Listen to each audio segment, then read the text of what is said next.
Xin chào các bạn, tiếp theo là món ăn thứ 10 cho đêm giao thừa tại Hàn Quốc. Tteok bokk là món canh truyền thống của Hàn Quốc được nấu với những lát bánh gạo trắng.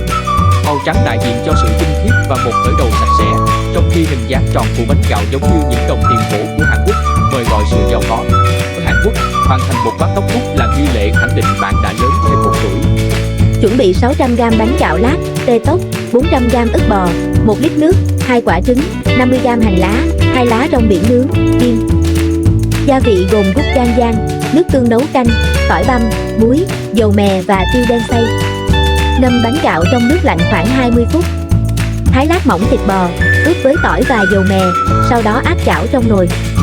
Thêm nước và đun nhỏ lửa trong 40 phút để tạo ra nước dùng trong và đậm đà. Cho bánh gạo vào nước dùng đang sôi và nấu trong 5 phút cho đến khi chúng nổi lên mặt nước. Tách riêng và chiên lòng đỏ, lòng trắng trứng thành những tấm mỏng. Sau đó thái sợi nhỏ. Múc canh nóng ra bát lớn, trang trí với sợi trứng, rong biển vụn và hành lá thái lát.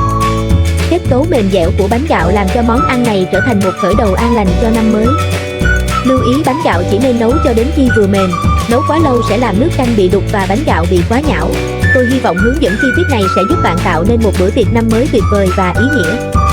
Bạn có muốn tôi cung cấp thêm lời khuyên về cách kết hợp các món ăn quốc tế này với các loại đồ uống cụ thể hoặc cách bày trí bàn ăn theo chủ đề không?